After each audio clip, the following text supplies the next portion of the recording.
నిద్రపోనంటివే, లోయలలో నాకు తోడుంటివే.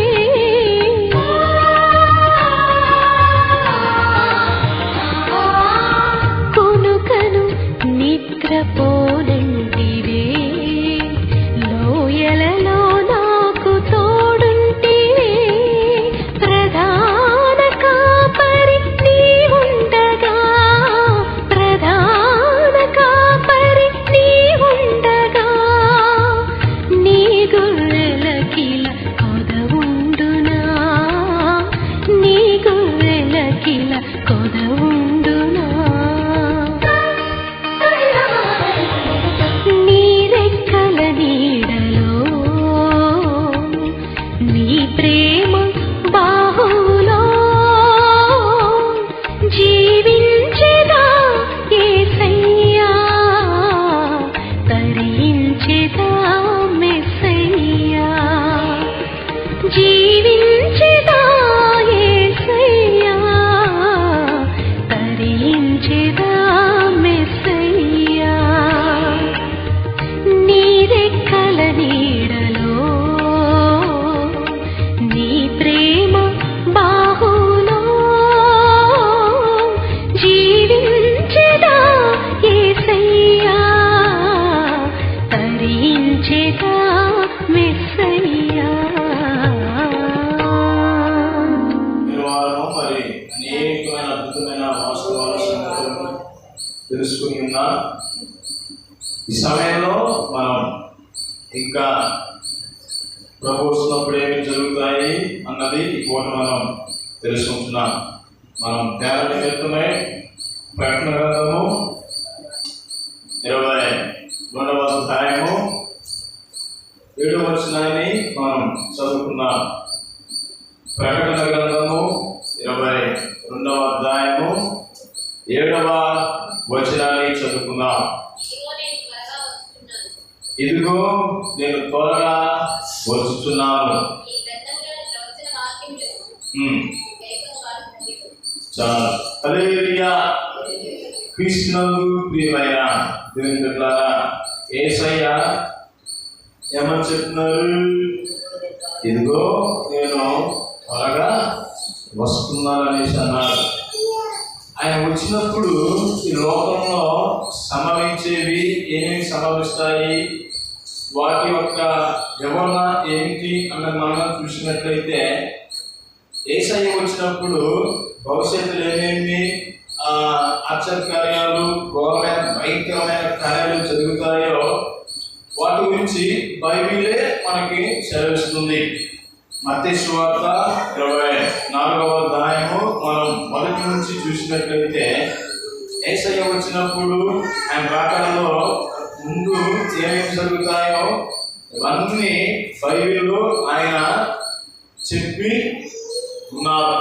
మత్తయి సువార్త 24వ అధ్యాయము మనం ప్రారంభం చూసినట్లయితే, యేసు దేవాలయం నుండి బయలుదేరి వెళ్తుండగా ఆయన శిష్యులు ఆ దేవాలయపు కట్టడములు ఆయనకు చూపించుకొచ్చింది. అందుకు ఆయన, మీరు ఇవన్నీ చూస్తున్నారు కదా, రాత్రి మీద రాయి ఒకటైనను ఇక్కడ నిలవ ఉండకుండా పడదోయబడినని మీకు నిత్యముగా చెప్పుచున్నాను వారితో నేను. హల్లెలూయా. ఈ మాట చెప్పింది ఎవరంటే? సాక్షాత్తు యేసుక్రీస్తు ప్రభువు వారు చెప్పారు.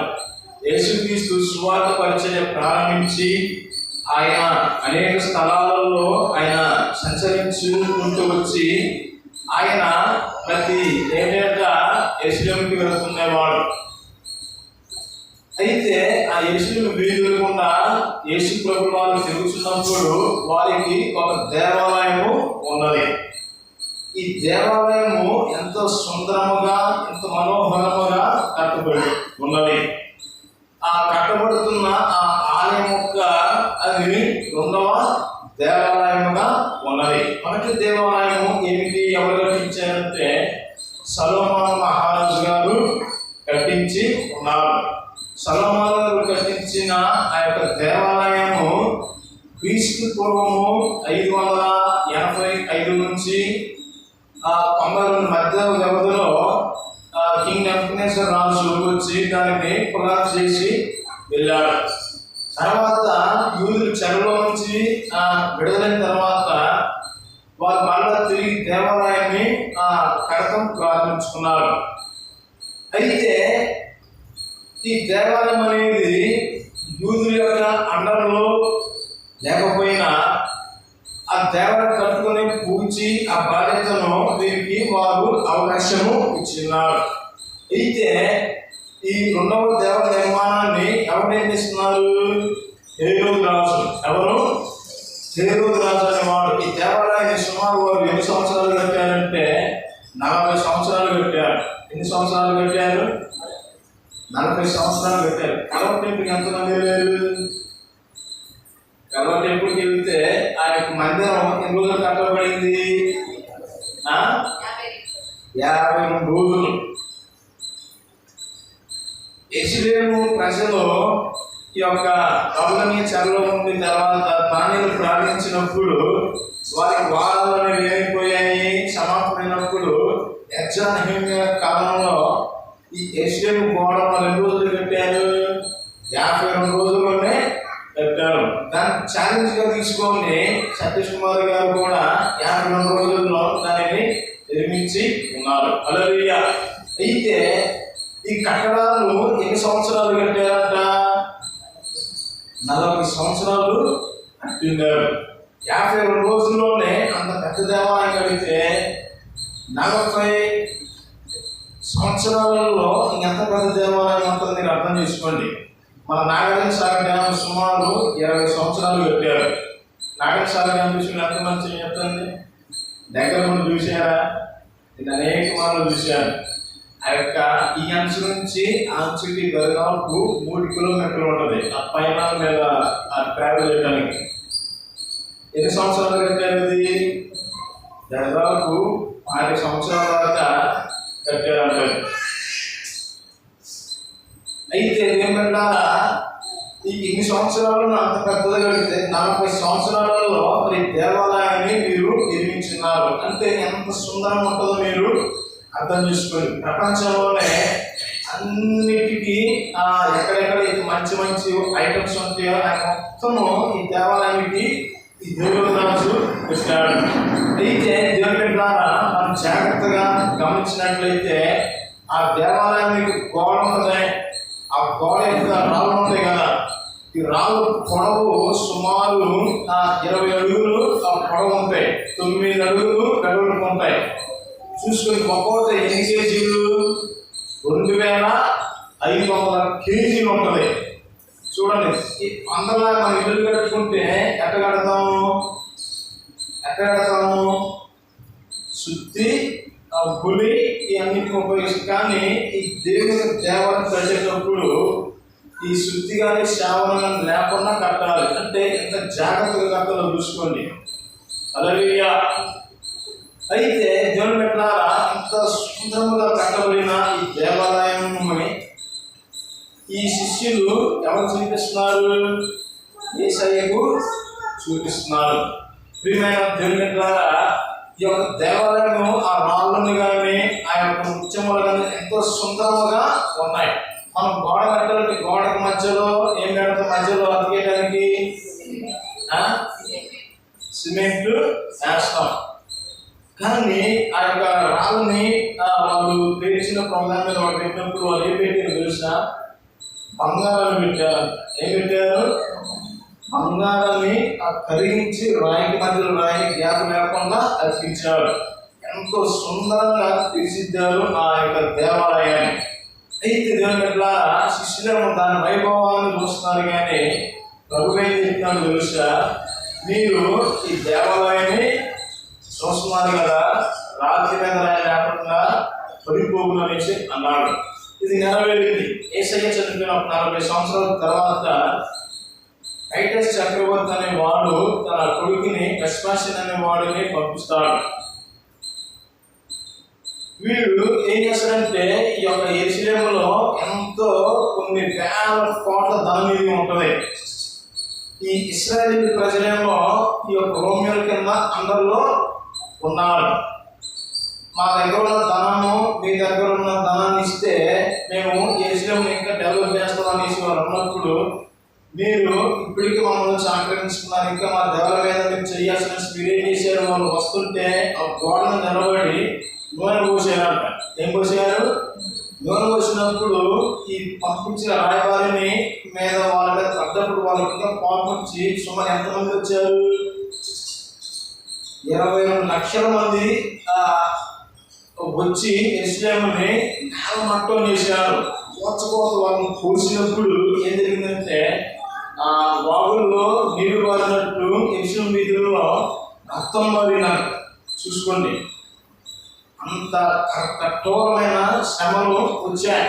యేసు ప్రభు ప్రవచించింది ఏది కూడా నిరర్ధకమై పోదు. యూదులు ఏమని కోరుకున్నారు? ఈ రక్తం మా మీద మా పిల్లల మీద కనీస వాళ్ళు శాపాలు కోరుకున్నారు. దేవుని రక్తంతో మనం శాపాలు కోరుకోవద్దు, కానీ కనికరాన్ని కోరినట్లయితే నీ పాపాలు మన పాపాలు ఆయన ఏం చేస్తారు? క్షమిస్తున్నారు. హల్లెలూయా. అయితే ఆ యొక్క దేవాలయానికి మధ్యలో ఏమేమి ఉన్నది? వాళ్ళ మధ్యలో బంగారం ఉన్నది. ఈ రోమియోలు వారిని నాశనం చేయాలనుకున్నారు, కానీ ఈ దేవాలయాన్ని మాత్రం వాళ్ళు నాశనం చేయదలుచుకోలేరు. కానీ ఈ రోమ సైనికుల్లో ఒకడు ఉగ్రుడైపోయి ఏం చేశాడంటే కాగడాన్ని ఆ లోనకి విసిరేసాడంట.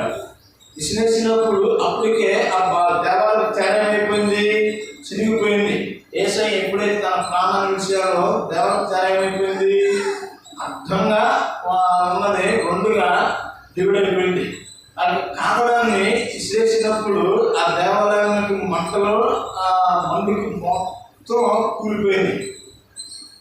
కూలిపోయిన తర్వాత ఆ పునాదు గడ్డపాలను మొత్తం పెట్టి డిస్ట్రాయ్ చేసేసి నేల మొత్తం వాళ్ళు చేసేసారు. ఈ యెరూషలేములో ఉన్న ప్రజలు మొత్తం అయిపోయారు. ప్రపంచ దేశాలకు వాళ్ళు చాలా చెదిరైపోయారు. సుమారు కొన్ని లక్షల మందిని వారు బానిసలుగా పట్టుకొని రోడ్ల మీద ఇప్పుడు మన చికెన్ మటన్ అమ్మినట్లు మనుషుల్ని అవును నిజమే, మనుషుల్ని అమ్ముకుంటారు. తెలుసా? ఇప్పటికీ అమ్ముకుంటారు. ఆఫ్ఘనిస్తాన్లో ఒక 4 సంవత్సరాల క్రితంలో వాళ్ళ ప్రభుత్వం వచ్చినప్పుడు తినడానికి అన్నం లేక కడుపులు పుట్టిన పిల్లలను వాళ్ళు ఏం చేశారు? అమ్ముకున్నారు. అట్టనే మనుషుల్ని వాళ్ళు ఏం చేశారు? కొన్ని లక్షల మందిని బానిసలుగా అమ్ముకున్నారు. కొంతమందిని ఏం చేశారు? వారి రోమియో దేవతలకు బలులుగా అర్పించారు. అట్లా యెరూషలేము దేశం అంతా ఏమైపోయింది? నేలమట్టమై పోయింది. ఈ ప్రవచనము నడిపోయింది. ఎట్లా అంటే 24వ అధ్యాయం మొదటి చూసి చదవండి. యేసు దేవాలయం నుండి బయలుదేరి వెలుచుండగా ఆయన శిష్యులు ఆ దేవాలయం కట్టడములు ఆయనకు చూపించవచ్చు. అందుకు ఆయన మీరు ఇవన్నీ చూస్తున్నారు కదా, రాతి మీద రాయి ఒకటైన ఇక్కడ నిలిచి ఉండకుండా పడద్రోయబడినని నీకు నిత్యముగా చెప్తున్నానని వార్త. నేను అన్న మాటల్లో 40 సంవత్సరాలకి క్రీస్తు పూర్వం క్రీస్తు శకము 70 సంవత్సరంలో ఇది నెరవేరి ఉన్నది.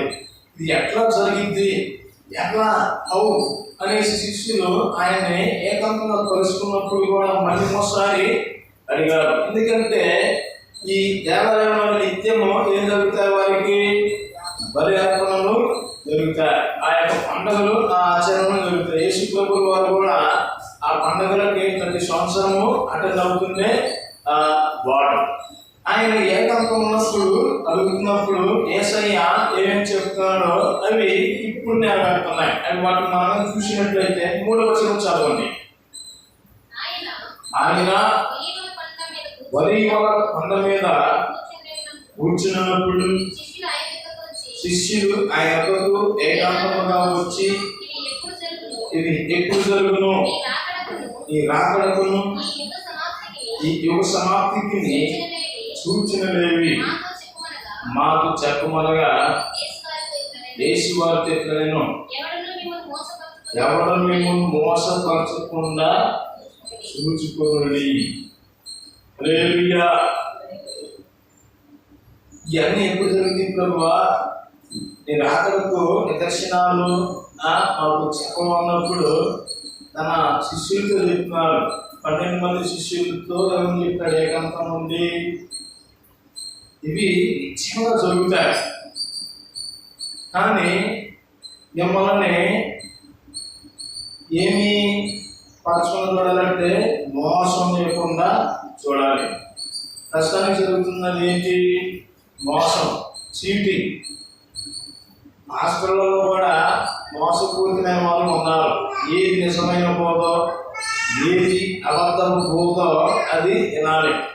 ప్రస్తుతానికి యేసుక్రీస్తు వారు ప్రవచించిన ప్రవచనాలు, యుద్ధాలు భయంకరమైనవి జరుగుతున్నాయి. కానీ నేటి పాస్టర్లో ఏమని బోధిస్తున్నారు? ఆశీర్వాదం, దీవెనలో స్వస్థతలని బోధిస్తున్నారు. స్వస్థతల గురించి మనం చూసినట్లయితే యేసు ప్రభు స్వస్థపరిచాడు. స్వస్థతలు ఉన్నాయి, స్వస్థతలే గొప్పతనం కాదు. వాటికి మించింది ఏంటంటే దేవుని యొక్క వాక్యం. ప్రవచనాలు కూడా ప్రవచించబడిన ప్రవచనం నిరంతరమైంది, కానీ స్వస్థతలు అనేవి ఇప్పుడు ఉదాహరణకి మీరు చూసినట్లయితే పేతురు అతను యేసయ్య ఏం చేశాడు? స్వస్థపరిచాడు, అవునా?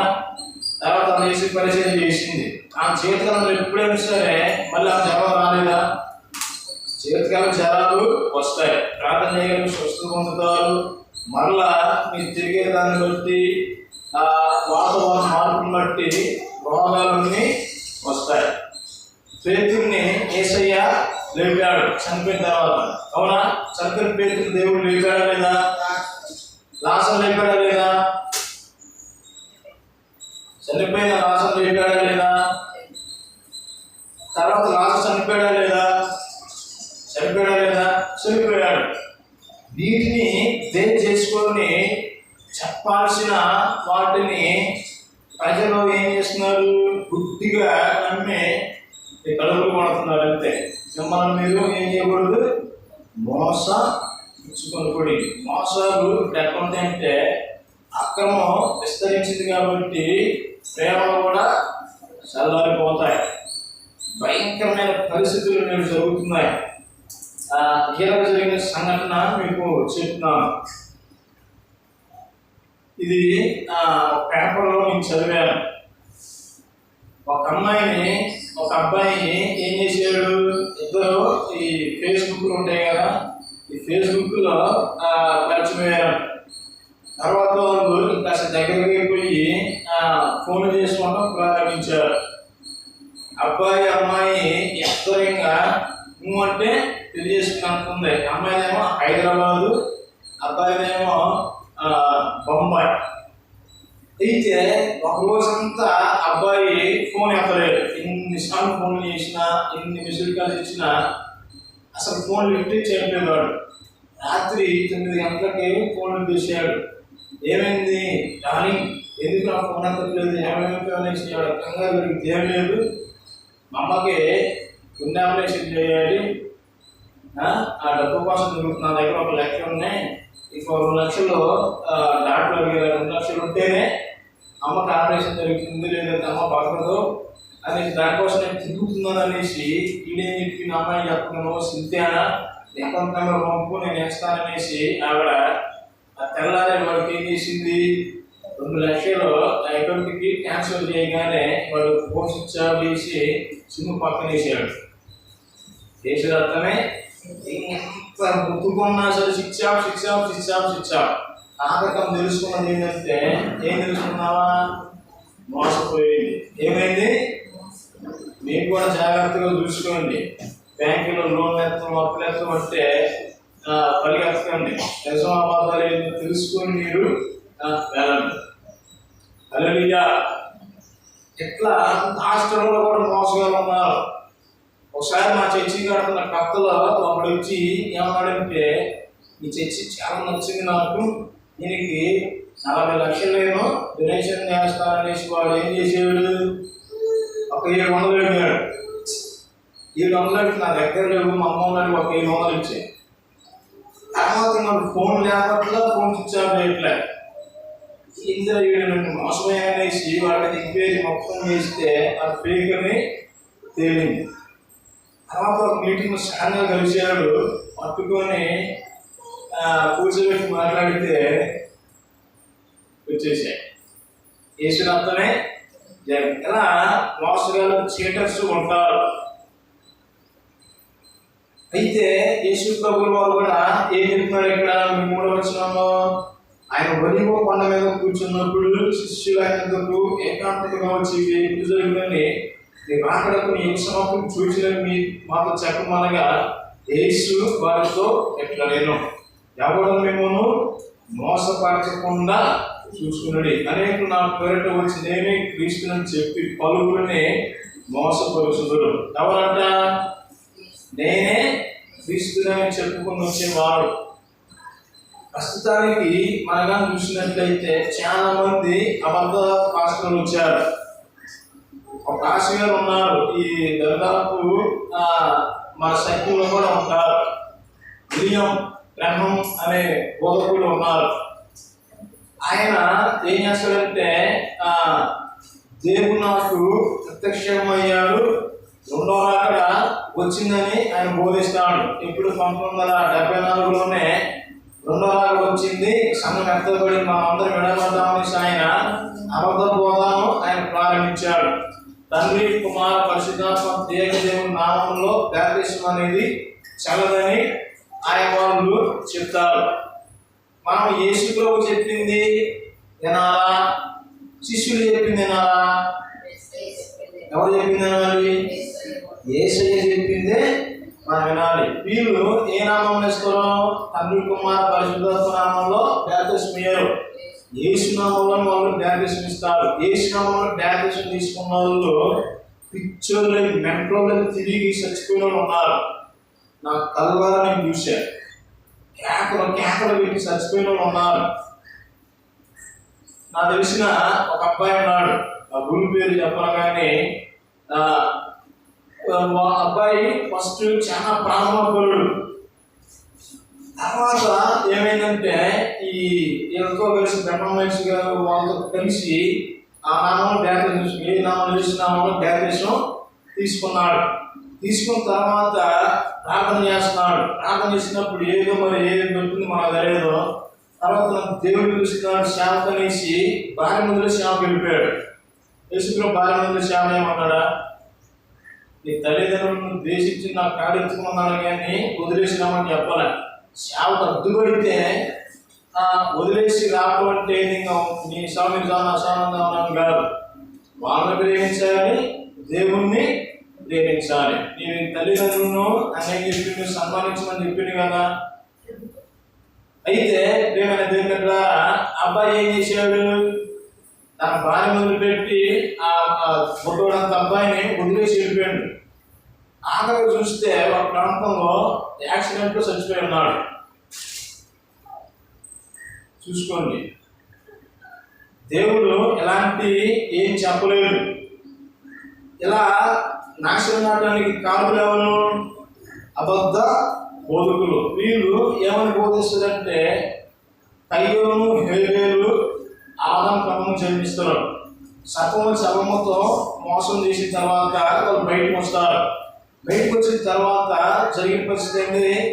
అమ్మమ్మ ఈ సర్పంతో అమాయకమైనప్పుడు కయ్యేను పుట్టారని బోధిస్తారు. చూడండి, ఒక మనిషిలో పడతారు కానీ జంతువులకి మనిషి పడతాడా? ఇలాంటి భయంకరమైన అబద్ధ బోధలు చెప్తారు. తర్వాత నేనే క్రీస్తుని ఆయన ప్రకటించుకున్నాడు. ఆయన వచ్చినప్పుడు అంతవరకు నేను బతుకుంటానని చెప్పిన ఆయన 1990లో ఆయన ఏం చేశాడు? యాక్సిడెంట్లో చనిపోయారు. తర్వాత కొన్ని సంవత్సరాలు ఆయన బతుకుతుడు అనే కృపాసం ఆయన కోసం తీరకి ఏం జరిగింది? యేసయ్య గారు ఈయన లేవనేసి సమాధి చేశారు. ఇవన్నీ ఎలాంటి బోధలండి? అబద్ధ బోధలు. అబద్ధ ప్రవర్తనలు కూడా ఉంటారు. అబద్ధ ప్రవర్తనలు ఉంటారు. నీ మనస్తత్వాన్ని పరిశీలన చేసి దొంగ బోధకులు ఉంటారు. మీకు చెప్పేదో లేదో ఇంకోసారి చెప్తున్నా. ఒకసారి నేను ఏ ఊరు వెళ్ళాను? రాజమండ్రి వెళ్ళాను. రాజమండ్రి వెళ్ళినప్పుడు బాగా మన పెంచుకోసం ఆరాధననే జరుగుతున్నాడు. బాగా చప్పట్లు కొట్టి కేంద్ర బాబులు పెట్టి ప్రవచనాలు చెప్పడం ప్రారంభిస్తుంది. నా కుమారుడా సాగర్, నేను నీతో మాట్లాడుతున్న దేవుడిని గట్టిగా అన్నాడు. సరే దేవుడు కదా అనేసి నేను సరే ఏం మాట్లాడుతున్నా జాగ్రత్తగా విన్నాను. ప్రభు వస్తే కొంతమంది తట్టుకోలేక చప్పట్లు కొట్టి అన్న భాష మాట్లాడతారు. ఆ పవర్ తట్టుకున్న వాళ్ళు నెమ్మదిగా ఉంటారు. చాలా మంది తాకలాడుతున్నారు, నేనైతే నెమ్మదిగా ఉన్నాను. సరే ఈ మేడం చెప్తుంది ఎంతమనేసి నా కుమారుడు సాగర్, నేను నీతో మాట్లాడుతున్నాను అనేసి ప్రకటన గ్రంథము 24వ అధ్యాయంలో ప్రకారం నేను నిన్ను దీవించబోతున్నాను అనేసి అన్నది. ఏమన్నది? ఏమన్నదండి? ప్రకటన గ్రంథం 24వ అధ్యాయం నిన్ను దీవించబోతున్నాను అన్నది.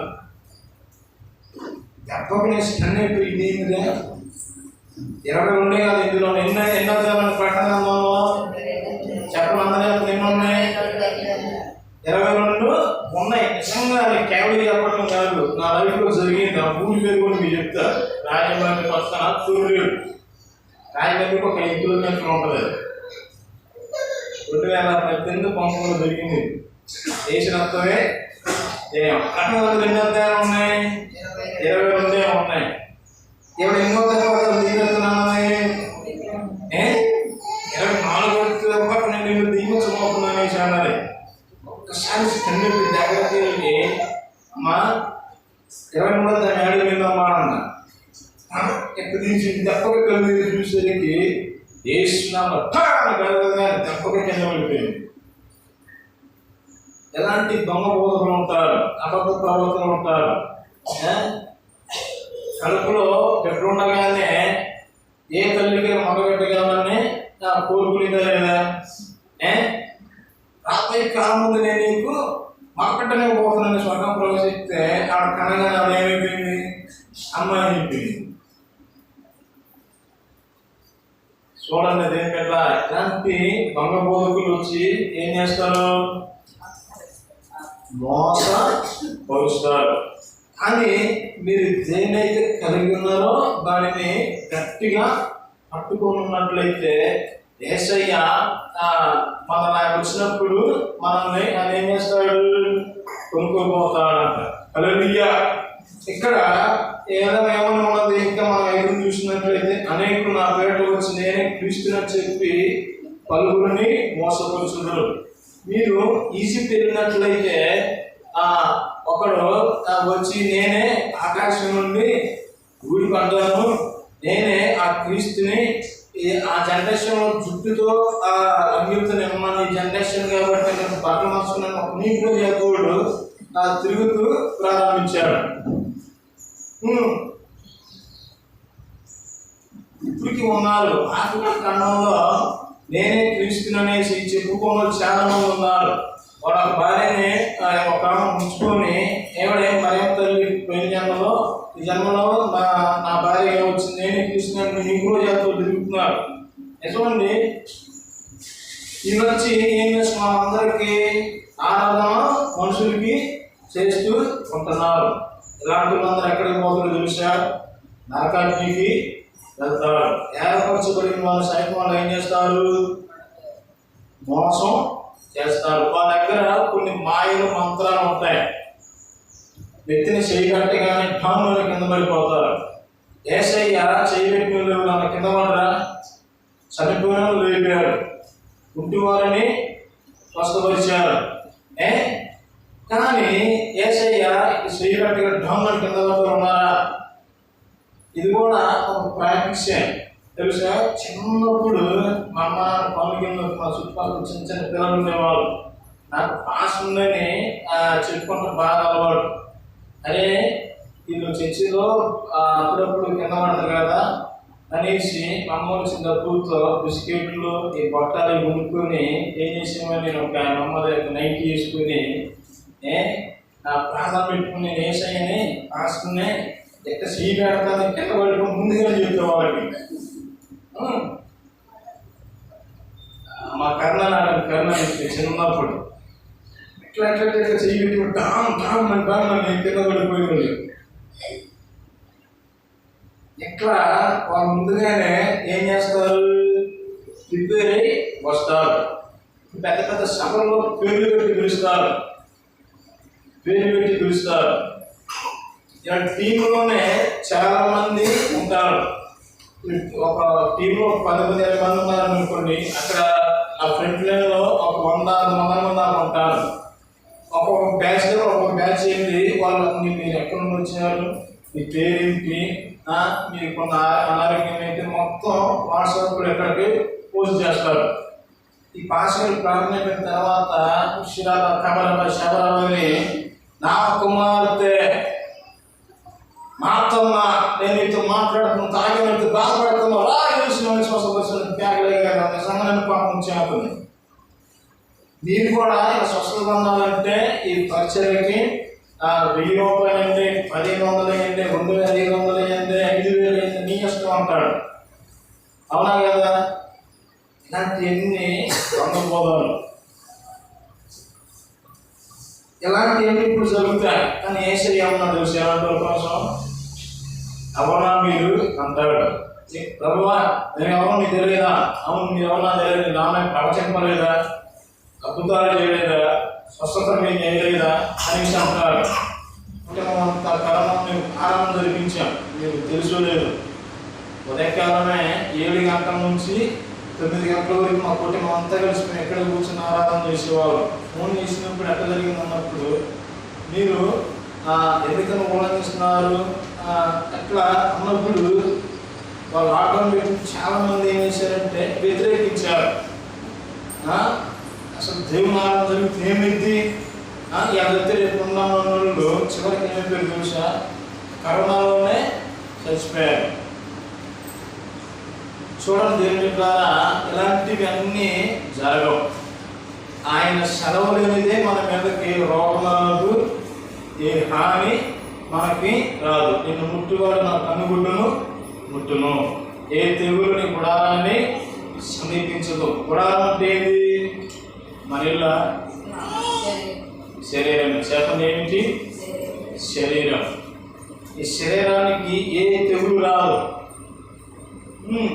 దేవుని కాపులు అంటే ఏ జబ్బు రాదు. నీకు జబ్బు ఏదైనా వస్తుందంటే సాతాను గాడు దేవుని దగ్గర పర్మిషన్ తీసుకొని నీ దగ్గరకు రావాలి. ఏ విషయంలో కూడా అంతే జరిగింది. అయితే ప్రస్తుతానికి సమాజంలో ఏమేమి జరుగుతున్నాయి?